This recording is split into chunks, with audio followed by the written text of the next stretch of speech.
ya.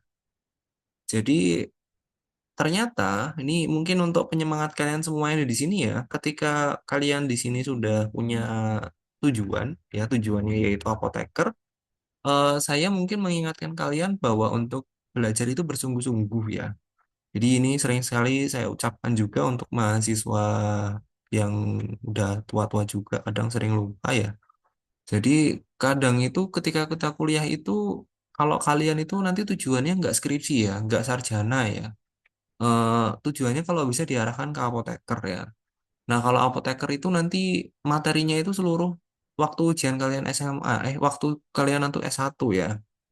Jadi S1 nanti itu nanti kulminasinya atau nanti titik akhirnya itu nanti di ujian CPT apoteker sama ujian OJ apoteker ya.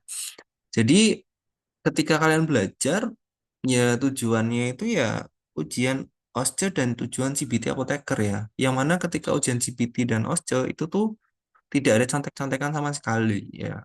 Dan materinya 200 soal 200 menit ya, satu soal 1 menit ya. Makanya sedikit rada fokus untuk ketika kuliah ya, supaya nanti ketika CBT dan OSCE-nya nanti bagus ya. Karena materi itu ternyata seluruhan dari ketika kalian pelajari itu masuk ya. Bahkan kimia analisis pun yang saya sendiri yang ngajar, yang kadang saya tak pikir kayaknya nggak mungkin keluar di apoteker deh. Ternyata keluar. Jadi itu mungkin belajar semuanya itu penting ya, walaupun mungkin AIK pun ya semuanya juga penting di situ ya. Jadi ini untuk mengingatkan kalian ya, jadi supaya tetap untuk belajar, walaupun kadang menyebalkan ya, tapi memang untuk belajar itu ada waktunya up and down ya. Downnya nggak boleh kelamaan, upnya sering kalau bisa ya, itu yang paling penting buat kalian ya. Oke, jadi leme tumbas monggo, nawara tumbas ya juga nggak apa-apa ya. Kalau saran saya sih beli aja ya. Mending nanti kalau misalnya buat buku itu bisa buat disimpan di kamarnya kalian biar tahu, oh iya dulu waktu aku apoteker itu, waktu aku kuliah S1 tuh ternyata beli buku-buku yang memang aku nanti akhirnya baca ya di situ. Nah, oke ya itu untuk yang bukunya ya. Nah, ini untuk informasinya sendiri ya. Nah, ini nanti ada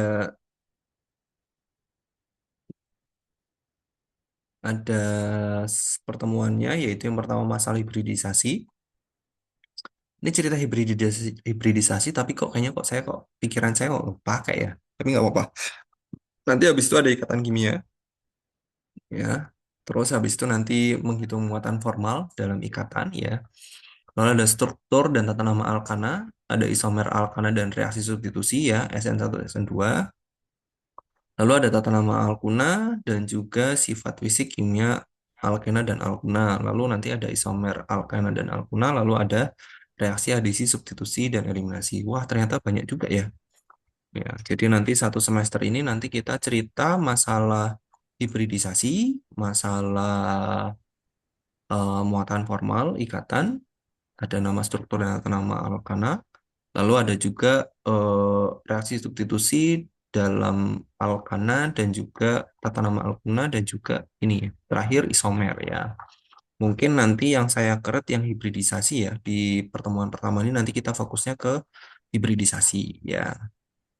Lalu selanjutnya untuk yang bagian kedua nanti ada isomer ya, pemahaman mengenai isomer, lalu ada konformasi konfigurasi ya, lalu ada benzen, ada aromisitas, ada SN1, reaksi substitusi elektrofilik E1 E2, lalu ada struktur tata nama dan reaktivitas alkil halida ya. Ini harusnya nanti lanjut ke kimia organik, tapi kayaknya nanti kalian kimia organik lanjutan nggak tahu ya, saya juga nanti masih ada nggak ya? Gitu. Oke, itu untuk yang nanti kalian akan pelajari ya. Oke, langsung tidak usah lama-lama kita masuk ke eh, hibridasi dan ikatan kimia ya. Oke, nanti kita kuliah sampai jam mungkin 9.40 ya. Nanti ya semutnya saya ya, semoga moodnya saya bagus jadi nanti sampai akhir mungkin lebih juga nanti bisa selesai ya. Oke. Nah ini hibridisasi dan ikatan kimia ya. Hmm. Oke. biasanya saya kalau ngajar itu kan dulu biasanya bawa minum ya. Ini sekarang udah nggak bisa minum ya karena lagi puasa ya.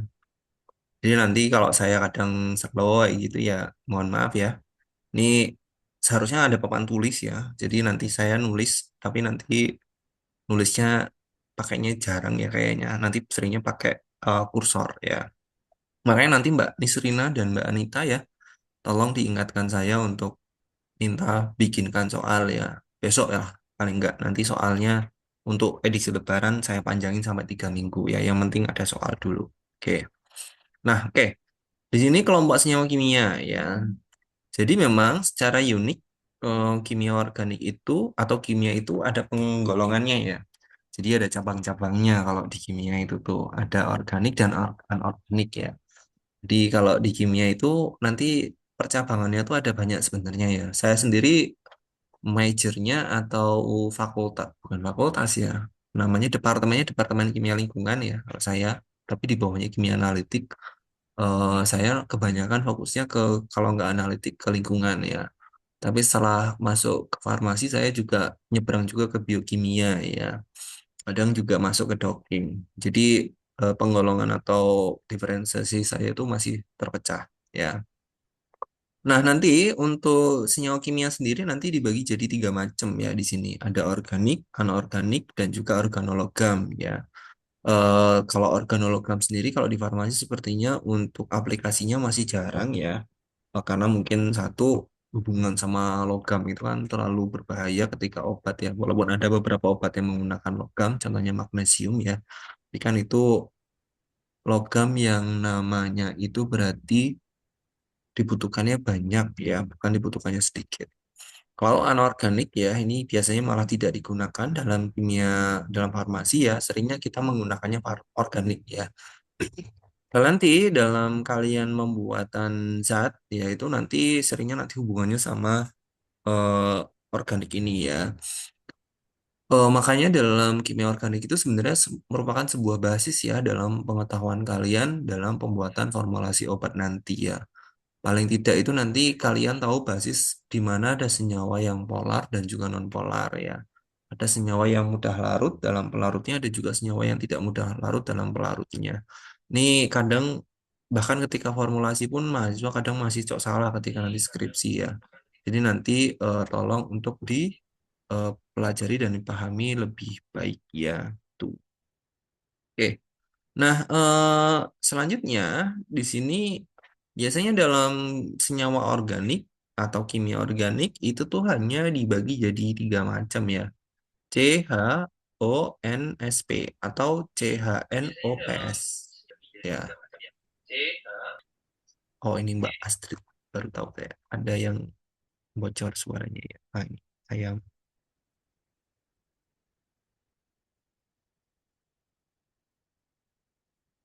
benar. Benar. Nah, kok malah tak ini sih? Dan mungkin tak mute. Hmm, iso. Oke, saya lanjutkan ya. Kimia organik ya. Nah, jadi nanti untuk fokus ke senyawa organik itu nanti ada 1, 2, 3, 6 ya. Karbon, hidrogen, oksigen, nitrogen, sulfur, sama fosfat ya. Jadi memang untuk bagian atau data pentingnya itu nanti ada CHNOPS ya. Nah, nanti yang kita fokus dalam pelajari selama nanti 1,5 semester ini, kalau di saya nanti kan alkana, alkena, sama alkuna. Jadi nanti hanya CH saja ya, CH saja. Ya. Nah ini, nah hal yang unik dari ikatan senyawa organik itu secara umum adalah dia menggunakan ikatan kovalen ya. Sedangkan yang di anorganik dia menggunakan ikatan ion ya atau ikatan ion. Nah, baik. Nah, akhirnya, secara umum memang kajian dari kimia organik itu berfokus pada karbon ya. Jadi memang karbon ini adalah bagian atau suatu unsur yang memang banyak sekali disusun di seluruh bumi ya. Hampir seluruh bumi itu dia fokusnya adalah ke karbon ya. Bahkan permata yang kalian punya itu diamond ya. diamond bukan susu, bukan es krim ya, tapi diamond, diamond permata itu sebenarnya dia penyusunnya adalah karbon ya, sama seperti arang ya. Arang dengan berlian itu ya sama ya. Tapi yang membedakan adalah strukturnya ya. Jadi yang satu strukturnya itu tuh bagus ya. Sedangkan yang untuk struktur dari berlian itu dia tuh berbeda ya. Nah, jadi itu yang membedakan ya antara si berlian dengan karbon. Jadi ketika kalian itu strukturnya bagus ya kalian bisa di berlian ya. Tapi kalau kalian strukturnya tidak serapi itu ya nanti kalian bisa jadi berlian imitasi ya. Nah, kalau kalian semrawut, ngawur ya nanti kalian jadi nyarung ya. Jadi itu konsep filosofi dari berlian ya. Jadi berlian pun sebenarnya penyusunnya adalah karbon ya, sama seperti arang ya. Arang itu ya dibikin dari karbon. Nah, kimia organik itu penting bagi kita, bagi seorang farmasis ya, karena ya dia sering sekali masuk dalam pembahasan biological, obat-obatan. Ini bukan pelaut, ya, tapi pelarut ya, dan juga pewarna ya. Nah, di sini dalam kimia organik dia tidak termasuk dalam garam logam dan material anorganik ya. Seringnya sih enggak ya. Seringnya untuk yang kimia organik nanti bahasnya adalah seringnya ke obat-obatan ya dan juga biological ya. Seperti itu. Nah, kita flashback ya ke dulu ya. Dulu dalam struktur atom ya. Jadi kalau misalnya diingat ya, struktur atom itu kan ada nomor atom, ada bilangan massa ya, Z dengan A ya. Z itu biasanya ada di atas, mohon maaf, Z itu biasanya ada di bawah, A itu biasanya ada di atas ya. Jadi nomor massa itu kalau kita dulu belajar itu dia dinamakan sebagai AR ya. Jadi AR itu nomor massa, sedangkan di bawah itu nomor atom ya. Nah, lalu di sini biasanya ya ketika bilangan massa itu dikatakan sebagai berat atom ya. Nah, kita juga masih ingat ya, dulu dalam suatu ikatan, bukan ikatan ya, dalam suatu orbit ya. Nah, dalam suatu orbit itu nanti ada berapa suborbital ya. Kalau misalnya dulu diingat ya, S itu berarti cuma satu orbital ya. Kalau misalnya eh dalam ikatan pertama, dalam orbital pertama itu tuh hanya punya satu suborbital, yaitu suborbitalnya yaitu S ya. Dalam ikatan kedua itu tuh dia punya eh, dua suborbital yaitu S dan juga P ya. Lalu P itu dia punya kamar ya, punya kamar. Kamarnya itu terdiri dari tiga ya. Tiga, tiga itu berarti nanti ada P itu ada tiga, S itu ada satu ya. Mungkin itu bisa diingat ya. Nah, P karena punya tiga kamar ya, berarti dia punya tiga orbital di situ ya. Dikatakan di sini orbital. Berarti harusnya kita ngomongnya kulit ya. Jadi kulit pertama itu punya satu orbital, yaitu orbitalnya S. Kalau kulit kedua, dia punya dua orbital, yaitu orbital S dan juga dengan orbital P. Ya, jadi dua s dengan dua p. Karena P itu punya tiga kamar, berarti dia punya tiga bentuk kamar ya. Biasanya sih dikatakan sebagai PX, PY, PZ. Ya, seperti itu. Nah, ini biasanya dikatakan dalam suatu orbital itu tuh nanti ada probabilitasnya ya atom ditemukan ya. Nah, ini dia bentuknya kalau S itu bundar biasanya seperti itu. Jadi sebenarnya kalau kita bicara orbit ya atau kita bicara orbital dalam suatu kulit itu tuh sebenarnya bukan itu tuh kan merujuk pada atom ya. Jadi berapa jumlah atom yang ada dalam orbital tersebut ya. Kalau misalnya S ya berarti dia cuma hanya dua elektron ya. Kalau P berarti dia ada enam elektron. Lah, penggambaran kamar dalam dulu kita kuliah waktu di awal itu kan penggambarnya menggunakan kamar ya. Tapi sebenarnya dalam kimia kuantum penggambarannya itu tidak hanya kamar, tapi penggambarannya itu adalah penggambaran di mana si elektron itu kemungkinan dia ditemukan ya. Maksudnya gimana Pak? Kok orbital itu atau elektron itu ditemukan. Jadi gambar kotak iki saja iki dudu menggambarkan secara real keadaan dari atom. Atom tuh nggak mungkin bentuknya kotak sama garis atas sama garis bawah. Tapi atom itu adalah bentuknya yang mungkin bundar. Ya, kalau enggak ya dia mungkin tidak berbentuk. Nah, elektron ini nanti bisa ditemukan. Nah, ditemukan itu berarti dia itu pada suatu ada kemungkinan tempatnya ya, tempat-tempat tertentu di mana dia itu bisa ditemukan ya. Nah, dalam kasus ini, es ini bentuknya itu adalah bundar, bola pejal ya. Jadi elektron itu tuh kayak kalau orbital es tuh bentuknya kira-kira tuh bundar. Jadi itu kemungkinan dia itu tuh bisa ditemukan di dalam bundaran ini ya. Nah ini.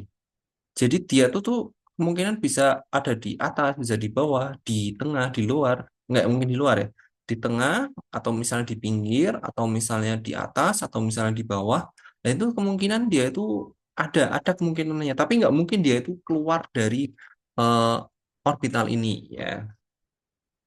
Nah, sedangkan untuk yang p orbital, dia tuh bentuknya sudah tidak seperti eh, bundar lagi ya, tapi dia tuh bentuknya seperti ini ya. Nah, ini. Lah, bentuknya seperti eh, jam pasir ya. Nah, sebenarnya seperti jam pasir. Jadi, jam pasir ini ya berarti kemungkinannya orbital P itu ya ada dua tempat ya. Kalau enggak dia di bagian atas, kalau enggak di bagian bawah. Pak lah, ya tengahnya apa? Ya tengahnya itu adalah suatu inti atom ya. Jadi tengahnya ini nih dia itu sebagai inti atom ya. Tapi kalau yang di bagian atas, bagian bawah dan atas ini berarti dia adalah letak-letak di mana kemungkinan si elektron itu tuh ada ya. Makanya di situ tuh dikatakan orbitalnya itu tuh bentuknya P-nya itu seperti ini ya.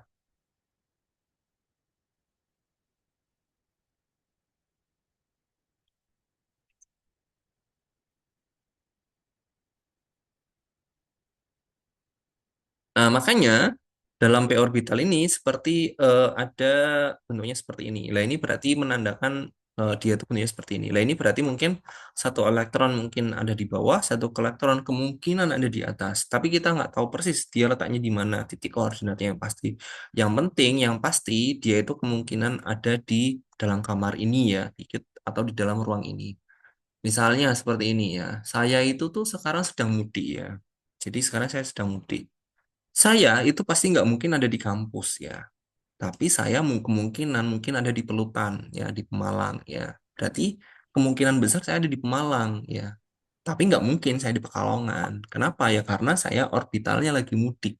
Akhirnya saya kemungkinan pasti ada di Pelutan, tapi nggak tahu sebelah mana. Yang pasti di Pelutan. Nah, ini berarti dikatakan bahwa orbitalnya itu seperti ini.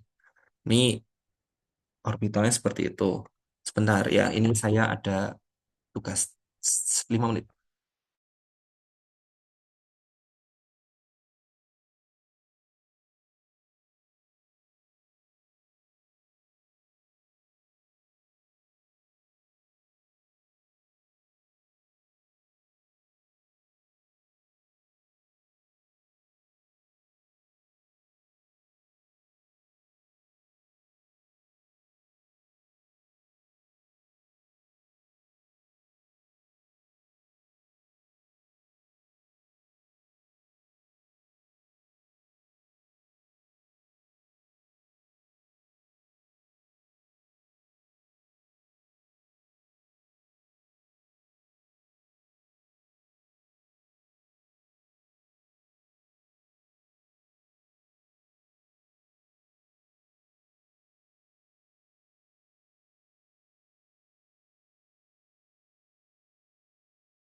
Baik, saya lanjutkan ya. Oke. Nah, jadi orbital ini tuh nanti akhirnya menjadi suatu satu orbital ya. Nah, karena di orbital yang kedua itu ada tiga orbital, ada tiga suborbital, mohon maaf ya.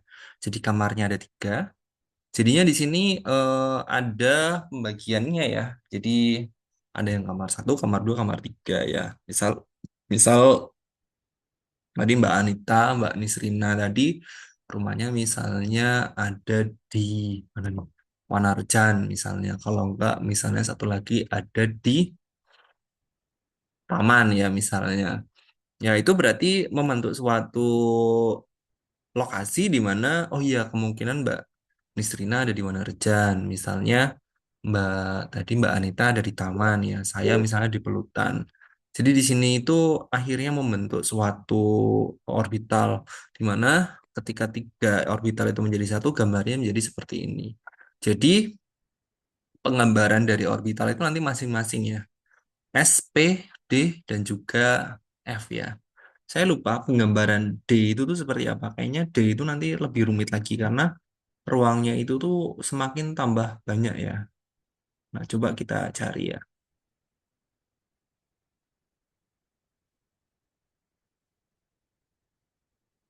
F juga nanti makin tambah susah lagi ya. Nah, ini kalau D itu nanti gambarnya lebih susah. Nah, nanti coba aja kalian cari ya. Itu seperti itu. Nah, itu ya. Jadi itu penggambaran dari orbital. Ya. Nah, ini kalau misalnya kalian ingat dulu waktu semester satu ya. Jadi ada penggambaran-penggambaran dari konfigurasi elektron. Saya mau ulang tapi kok kayaknya kok nanti jadinya kalian redundansi ya, pengulangan. Jadi nanti lebih baik saya kasih tugas saja ya untuk cara konfigurasi elektron lagi ya, cara membuat konfigurasi elektron ya. Jadi nanti seperti biasa, nanti ada satu s dua s satu satu s dua s satu ya. Ini tergantung berurutan, tergantung dari berapa jumlah si atomnya ya. Nah, nanti eh tadi tugasnya ini aja ya, nanti bikin konfigurasi elektron ya. Nah, dari situ ya. Nah, ini juga ini rumus hukumnya Kekule kalau tidak salah ya. Ya. Nah, jadi pengisiannya seperti biasa ya, habis satu s 2s, habis itu 2p, habis itu 3s, habis itu 3p, habis itu 4s, tapi habis 4s tidak langsung ke 4D ya, tapi langsung ke 3D dulu ya. 4s 3D, habis 3D baru langsung ke 4p ya. Nah, dari 3D baru ke 4P ke 5S. Lah ini nih biasa ya. Kalau dulu itu kalian dihafalkan menggunakan cepat-cepat sedep-sedep ya. Tapi kalau kalian pusing ya kalian bisa menggambarkan dengan cepat-cepat sedep-sedep. Paling nanti keluarkan di ujian ya. Saya pikir nanti saya keluarkan ya di ujian ya. Karena ini juga masuk dalam konfigurasi elektron ya. Oke. Nah, sebentar ya. Nah, dari situ memang dalam pembelajaran atau dalam informasinya ya, ketika kulit itu dia semakin banyak ya. Jadi ini kalau kita lihat di sini kan ini kulit satu ya. Nah, kulit satu itu kan terdiri dari dua elektron ya. Eh, bisa satu bisa dua ya. Kalau dua itu berarti dia masuknya helium, kalau satu itu berarti dia hidrogen ya. Nah, sedangkan untuk yang kulit kedua itu nanti ada dua orbital ya, S dengan juga P, dengan total adalah di sini ada 8 ya. Jadi 8 elektron ya. Ada bunyi-bunyi tertentu ya. Oh ini. Nah, oke. Nah, ada elektron ya, ada dua orbital ya, ada satu S dan juga P. Ini kalau digambarkan di sini ya, berarti ada S dan juga ada P ya. Tapi tetap ya, pengisi paling utama pertamanya adalah eh, satu s dua s satu untuk litium ya. Tapi ini menunjukkan berarti bahwa si elektron kalau misalnya dia ada di kulit kedua, berarti dia itu nanti ada di barisnya nomor dua ya, atau berarti ada di periode dua ya. Terus kalau misalnya dia sampai ke 3 periode, berarti ini sampai ke periode 3.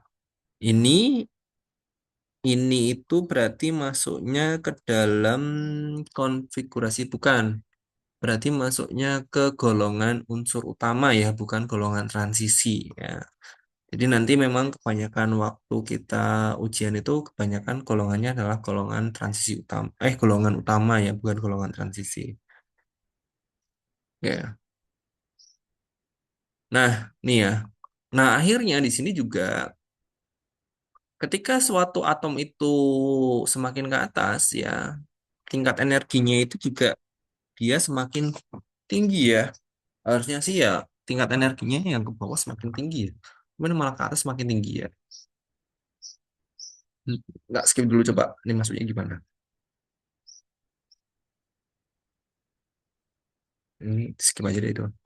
Nah ini juga, ini untuk pengisiannya ya contohnya. Ya, ini kalau helium, ini satu s dua. Terus habis itu kalau neon itu nanti satu s dua s dua p enam. Nah ini yang khusus golongan gas mulia ya. Jadi secara konsep memang nanti untuk kimia organik ya, atau nanti kalian uji atau kalian ikatan, yang perlu kalian ingat adalah bahwa seluruh atom dalam kimia kimia itu tuh nanti Kak, mereka tuh ingin mulia ya. Maksudnya mulia itu gimana? Jadi mereka tuh harus atomnya tuh terpenuhi full ya. Jadi atom itu tuh pengennya semuanya terpenuhi full ketika dia tuh ada di kulit ya. Jadi tidak ada atom yang dia itu tidak nempel ya. Jadi semuanya itu pasti nempel dengan suatu elektron sehingga dia itu tuh pasti mulia. Maksudnya gimana Pak? Jadi gini, semua unsur itu pengen yang namanya menjadi mulia ya. Entah dia ketambahan elektron, entah tuh dia itu nanti minjem sama punyanya unsur yang lain. Seringnya yang terjadi adalah bahwa unsur yang lain itu tuh nanti berikatan dengan unsur yang lain sehingga dia itu satu sama lain yang saling menjadi mulia ya. Mulia itu berarti dia masuknya ke golongan gas mulia atau istilahnya dalam satu elektronnya atau dalam satu kulitnya itu semuanya itu terisi dengan sempurna atau dengan full ya. Jadi dalam satu eh, ikatan itu semuanya itu dalam satu kulit itu semuanya terisi full. Misal nih ya, dalam ikatan hidrogen, hidrogen itu kan cuma satu ya. Hidrogen cuma satu elektron. Nah, dia itu pengen mulia ya. Jadi semua elektron itu pengen mulia atau pengen oktet ya kalau dibilang ya. Maka apa yang terjadi? Hidrogen itu nanti akhirnya berikatan dengan hidrogen satunya ya. Jadi hidrogen berikatan dengan hidrogen satunya menjadi gas hidrogen ya.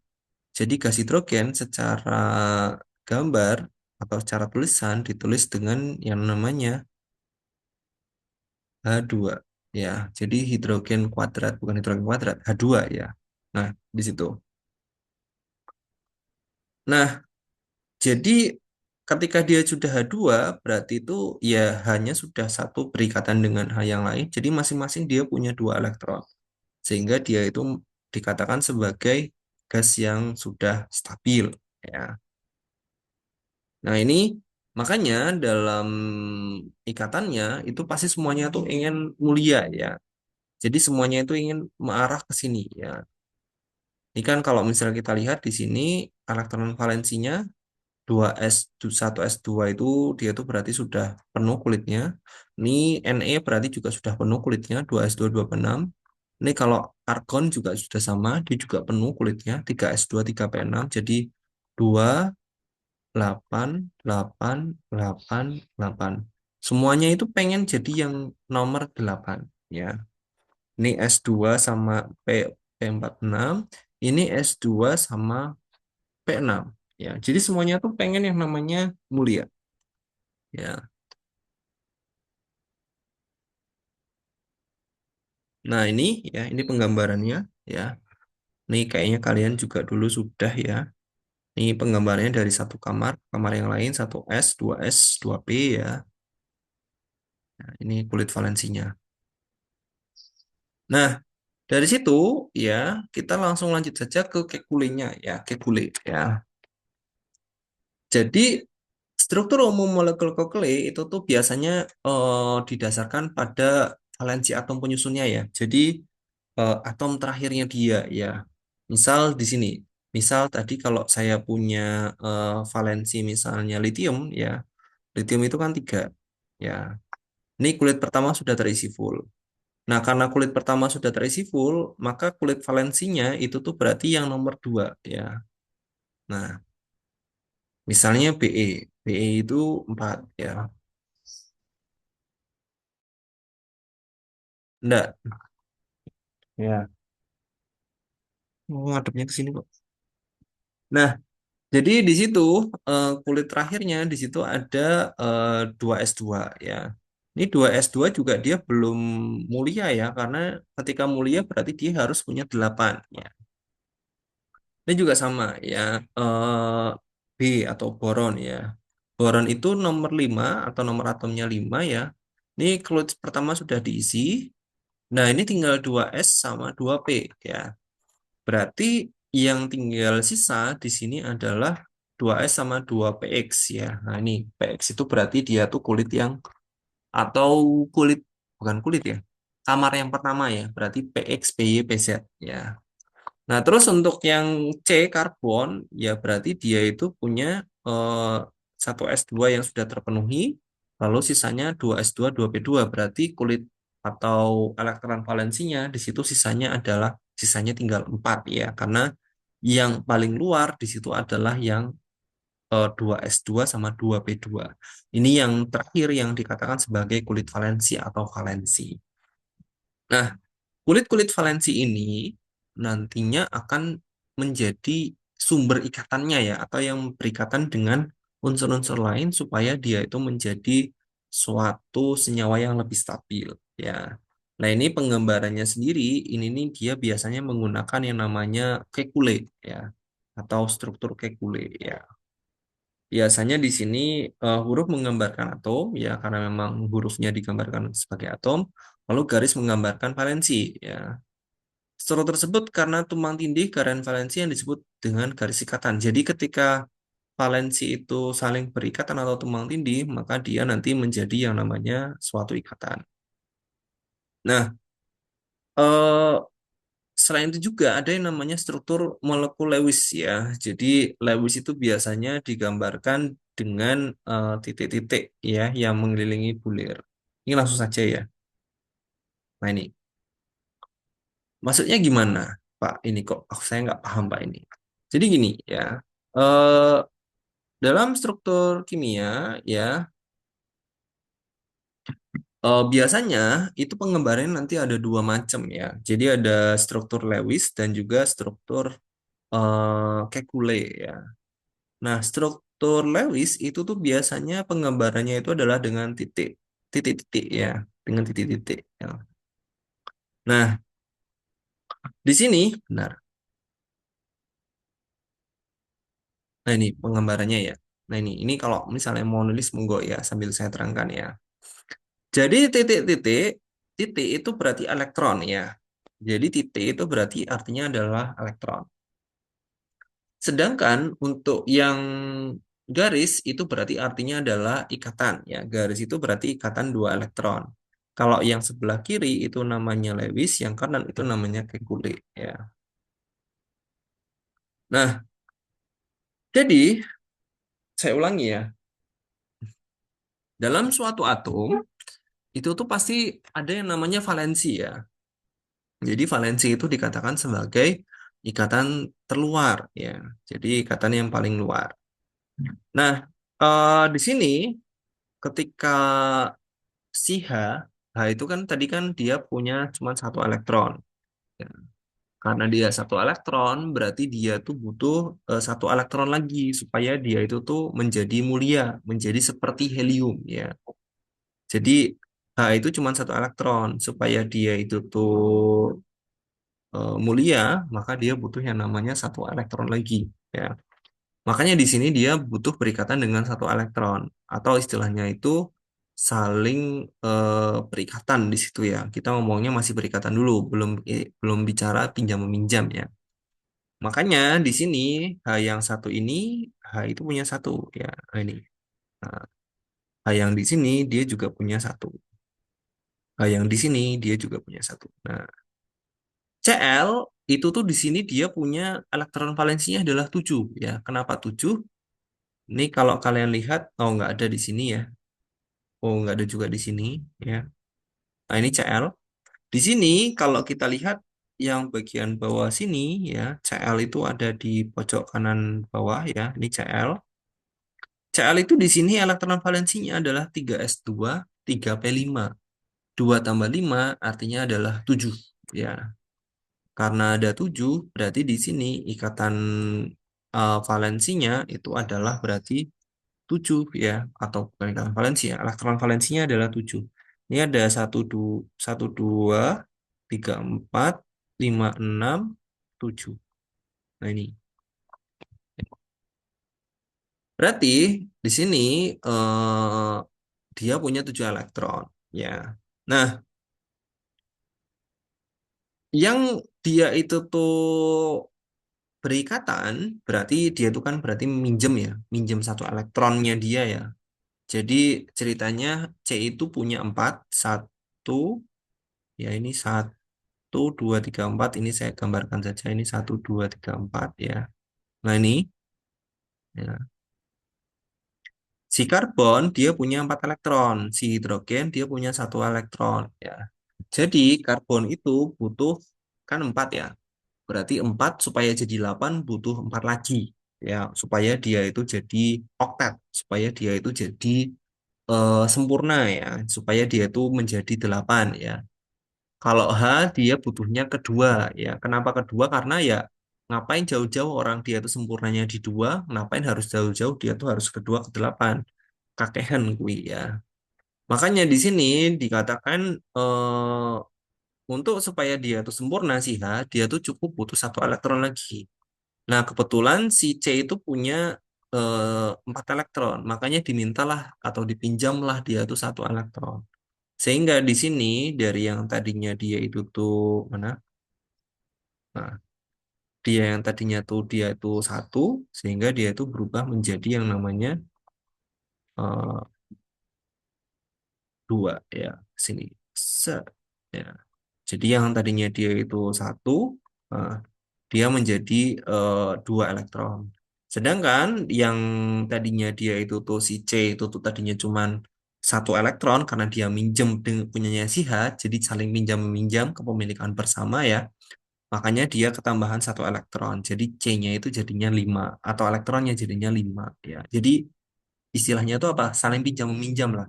H pinjam satu punya C, C juga pinjam satu punya si H.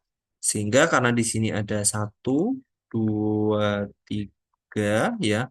Makanya di sini jadi 7 elektron ya. Jadi 7 elektron si C-nya ya.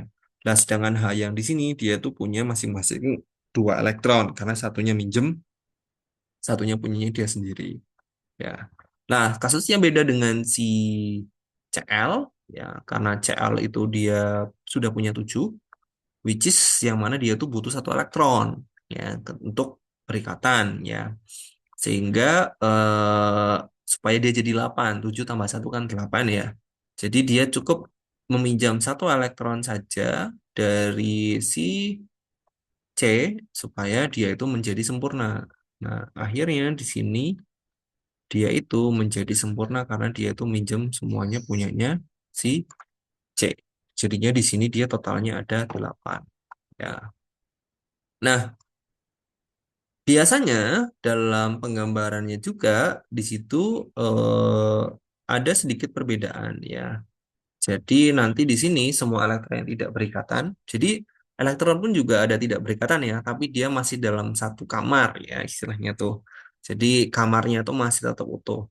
Nah, kamar yang utuh itu nanti tuh kan dia tidak berikatan dengan atom yang lain, tapi dia itu istilahnya cuman berikatan dengan temannya yang lain ya dalam satu kamar itu. Biasanya dia itu disebut sebagai lone pair ya, jadi pasangan elektron bebas ya. atau nama lainnya adalah PEB ya. Oke. Jadi yang dua-dua dua ini dinamakan sebagai PEB ya. Sedangkan yang ini berarti namanya adalah ikatan. Kalau nama lainnya sendiri namanya adalah ikatan kovalen. Ya. Nah, ini kalau penggambarannya Lewis ya. Jadi Lewis itu penggambarannya seperti ini. Ya, ini merah-merahnya hanya sebagai ilustrasi saja ya, bukan penulisan ya. Nah, biasanya untuk mempermudah penulisan juga eh, garis pinjam meminjam ini ya, daripada menggunakan titik terlalu susah, biasanya diberi garis lurus toh. Intinya juga sama ya, garis lurus itu kan berarti berhubungan ya, saling berhubungan. Nah, ini berarti dikatakan ini nih saling berikatan antara HC, HC, HC dengan CL. Seperti itu ya. Oke. Nah, ini ya. Jadi itu untuk yang elektron ya. Ini struktur Lewis dan struktur Kekulé ya. Oke. Monggo, kalau misalnya ada yang mau tanyakan, ya dipersilakan. Kalau enggak, kalau malu monggo bisa di chat saja, nggak apa-apa. Saya ngantuk. Jadi sambil nanti kita kuliah ini ya. Jadi nanti penggambaran dari struktur Lewis dan Kekulé itu tergantung dari berapa jumlah valensi ya. Jadi lihatnya adalah valensinya ya.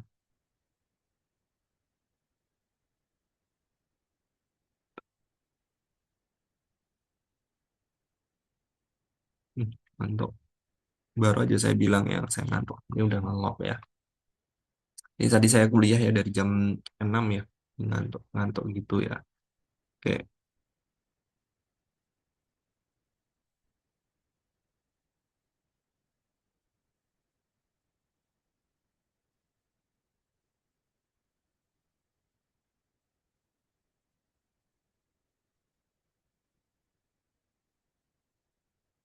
Oke ya.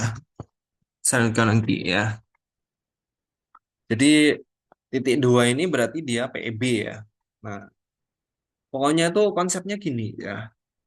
Kalian lihat seberapa banyaknya valensinya ya. Kalau dia 7 berarti dia butuh satu. Kalau 5 berarti dia butuhnya adalah 3 ya. 5 berarti butuhnya dua ya. Berarti dia minjemin dua elektron ya.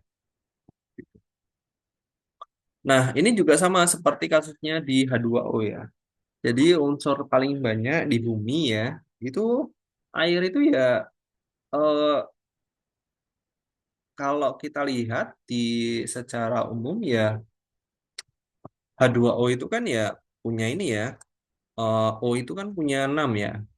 Nah, O itu tuh punya 6 elektron valensi ya. Taunya 6 dari mana? Saya hafal ya, sudah bergelut puluhan tahun ya. Ini ini kan 2s2 4p 2p4 ya. 2s2 2p4 ini dilihat 2 sama 4 ya. Berarti kan 2 tambah 4 sama dengan 6 ya. Nah, karena dia 6 makanya di sini kita lihat di sini ada 1, 2, 3, 4, 5, 6. Ini satu kelebihan atau kan ini totalnya ada 8 ya. 8 ini ya berarti punya hanya satu sama punya hanya juga satu ya. Nah, H minjem punyanya si O-nya satu, H minjem punya O-nya satu ya. Sehingga di sini H punya dua, O-nya juga punya dua. Tapi O-nya karena dia berikatan dengan dua hidrogen, berarti dia punya 4 elektron. Ya, karena 4 tambah 4, jadi totalnya adalah 8 elektron. Ya, karena H dengan O ini saling berikatan, di sini ada dua elektron, makanya di sini dia itu tuh saling membentuk seperti ini ya, satu elektron, satu satu garis, satu ikatan ya. Ini amonia juga sama ya. Amonia itu punya 5 ya, 5 elektron valensi. Jadi kalau nanti kalian gak usah dihafalin ya, nanti kebiasaan sendiri. C itu tuh nanti ada 4 pokoknya elektron valensinya. Terus O itu nanti ada 6, N itu nanti ada 5, B itu nanti ada 3 ya. Nah itu nanti sambil jalan ya. Semuanya nggak harus langsung paham semuanya ya, jadi nanti sambil jalan. Dan ini juga sama untuk metan ya. Metan atau gas metana ya. Jadi eh, secara gambar ya, nah ini. C itu punya 4 ya. C itu punya elektron valensinya adalah 4 ya. Sehingga untuk dia itu sempurna, dia butuh 4 elektron. Untuk memudahkannya ya berarti dia berikatan dengan 4 hidrogen. Sehingga di kekulenya gambarnya seperti ini. H1 minjem satu, ya minjem satu punya C. Ya, jadi H, nah ini kalau saya gambarkan ya berarti gambarnya seperti ini ya. Jadi H, ini ya seperti ini, set, set, ya, set, sama set, ya. Nah, C-nya dia punya sendiri akhirnya, dia juga punya 8. Nah, kayak gini. Ya. Nah, hanya itu ada dua, hanya ada punya 2 elektron, hanya punya dua, ada 4 kali. Lah sedangkan C-nya karena dia juga punya minjem punyanya si H, jadi dia punya 8 elektron.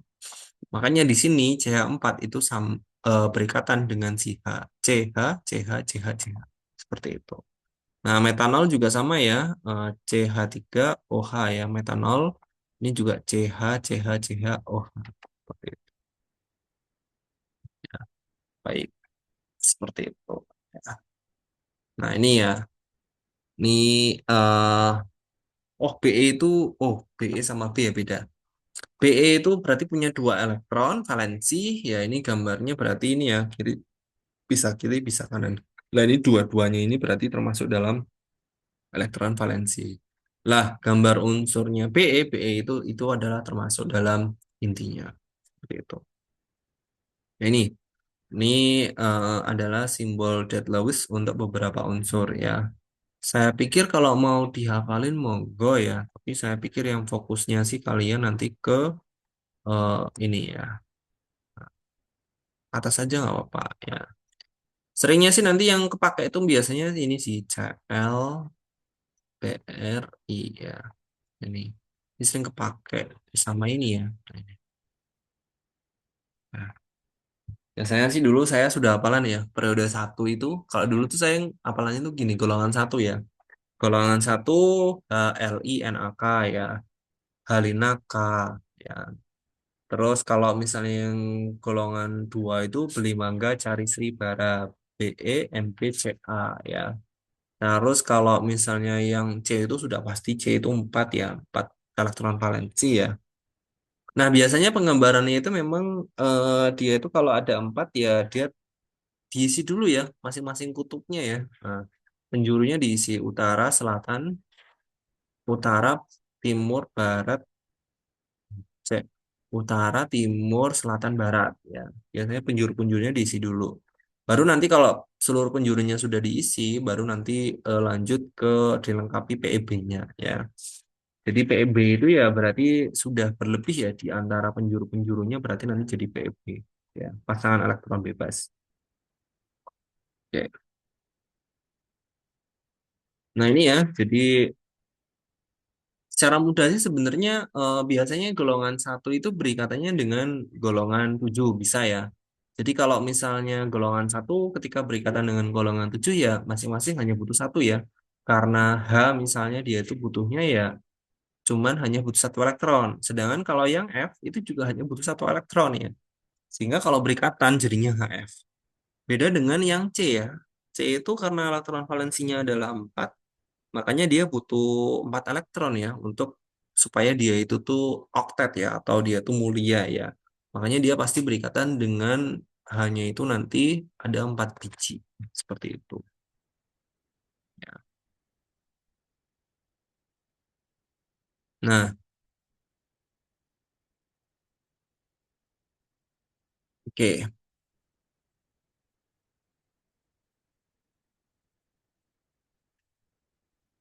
Bentar ya. Saya kok ini kita sampai ke sebentar. Kita nanti fokusnya sampai mana sih nanti kita pertemuan pertama? Pertemuan pertama nanti, udah jauh banget ya. Sampai ini ya, udah 3 pertemuan ya kita ya. Kalau bisa. Karena udah ini ya, ada penggambaran ya. Jadi nanti kita sampai ikatan ionik aja. Nanti langsung saya kasih soal aja nanti habis ini. Will you keep annotation? Oke.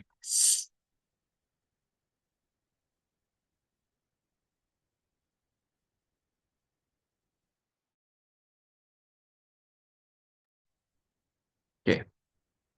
Nah, jadi balik lagi ke sini ya. Nah, nanti tergantung juga pada jumlah dari ikatannya ya. Nah, jadi kadang ada yang satu atom itu berikatan hanya dengan satu atom. Tapi ada juga dengan bukan, satu unsur hanya berikatan dengan satu unsur ya. Tapi ada juga satu unsur dia berikatan sampai beberapa kali dengan satu unsur ya.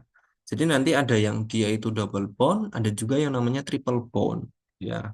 Maksudnya gimana? Jadi triple bond itu berarti satu unsur itu berikatan dengan tiga unsur yang lain ya.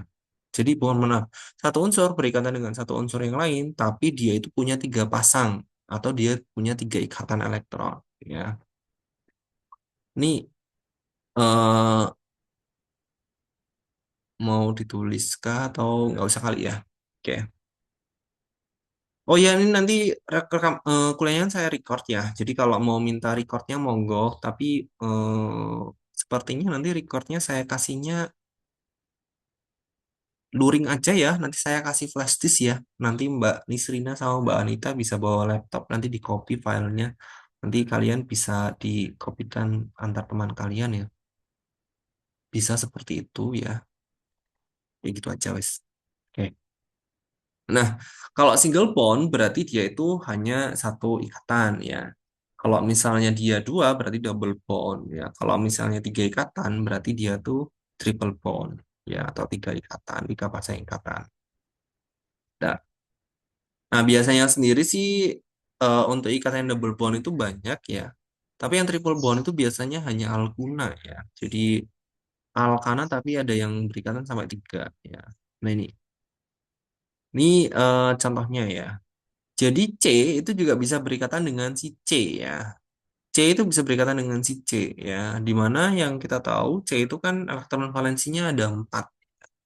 Karena elektron valensinya ada 4, eh, di sini dia itu berikatan dengan hanya dengan 2H ya. Nah, pointer option, laser pointer. Nah ini, dia itu berikatan hanya dengan 2H ya. Berarti kan dia masih kurang, adalah kurang dari dua ikatan ya, atau dua dua dua apa ya berarti ya? Dua kekurangan dua elektron ya untuk dia menjadi oktet ya. Jadi C ini di sini karena dia itu sudah 4 4 tambah 2 6, berarti kan dia butuh eh, dua elektron lagi, mohon maaf. Sedangkan yang sama satunya ya, C itu kan elektron valensinya 4 sudah berikatan dengan 2H, berarti dia sudah punya 6 elektron. Ya, berarti kekurangan dengan 2.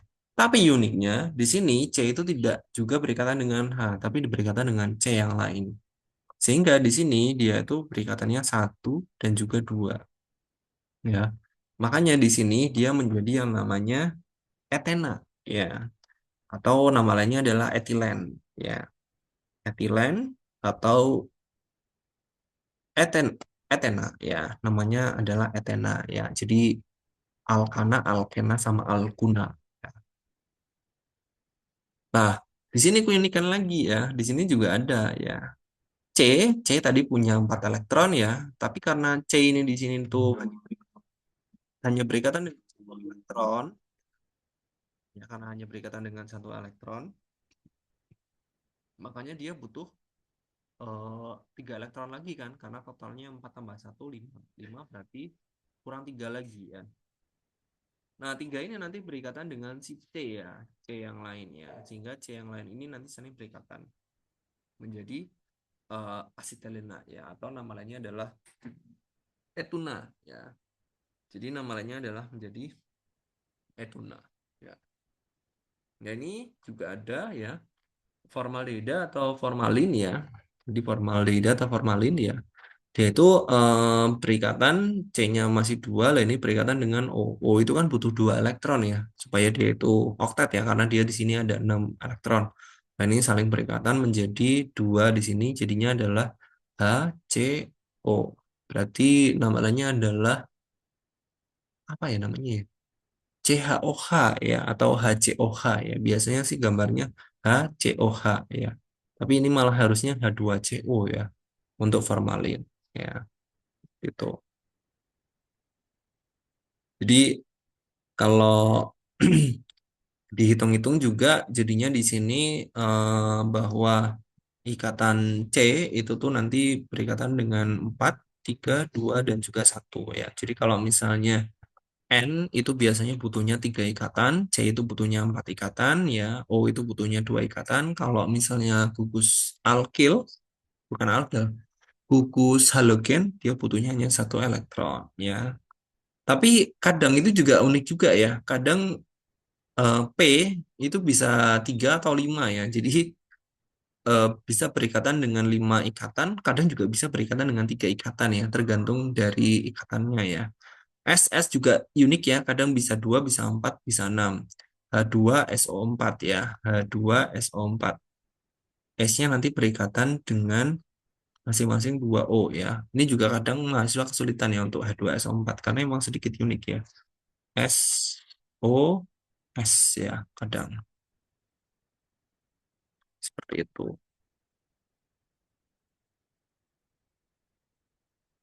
Nah, aturan oktet ya, balik lagi ya. Jadi selain tadi hanya kita bicara masalah ikatan ya, atom-atom akan bereaksi agar memiliki jumlah elektron valensi yang sama dengan jumlah elektron valensi gas mulia. Jadi ininya balik lagi ya, bahwa semua atom itu tuh pengen istilahnya itu dia itu menjadi mulia ya, atau istilahnya menjadi oke ya, menjadi suatu yang mulia ya, gas mulia ya. Tapi ini tidak berlaku untuk H, B, Al dengan S. H itu dia tidak melakukan ikatan oktet ya, tapi dia hanya mengikatannya adalah duplet ya, karena dia tuh hanya mencarinya adalah 2, bukan 8. Kalau yang dekat ada, kenapa harus jauh ya? Sedangkan untuk atom-atom yang lain, biasanya dia harus mencari dia tuh full ke 8. Tapi kadang di sini tidak berlaku untuk B, Al, sama S ya. Memang sedikit unik untuk S ini ya. Nah, rumus struktur menunjukkan struktur dari molekul, yaitu muatan dari kaitan atom-atomnya diperlukan untuk menerangkan dan meramalkan reaktivitas suatu kimia. Ya, memang struktur itu nanti biasanya itu nanti untuk menentukan muatan ya.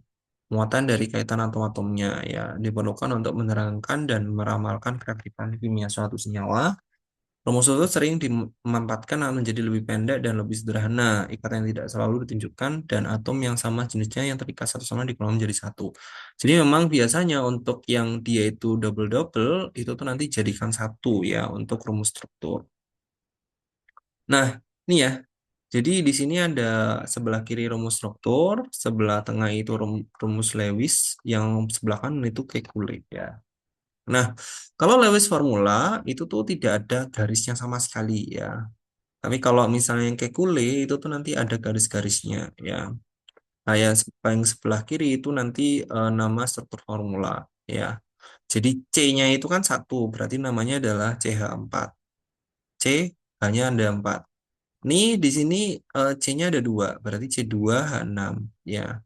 Terus di sini CH4O, berarti di sini COHHH ya. Terus di sini ada C2H4, berarti di sini ada CH2 CH4 ya. Lalu di sini ada CH2O dan di sini ada COHH ya, seperti itu. Oke, sepertinya kita ikatan-ikatannya nanti pertemuan ke depan saja. Ini nanti saya mau bikin soal untuk kalian saja untuk dikerjakan ya. Wah, ini bisa banyak nih soalnya ya. Oke, ini sekalian aja po ya. Nah, ini pusing nih kalian.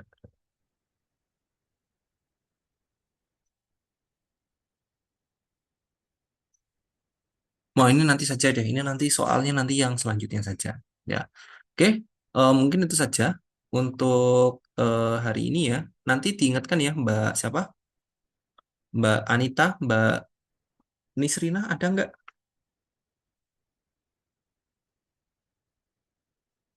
Mbak Anita, Mbak Nisrina? Apa cek sehari kali ya? Iya ada Pak.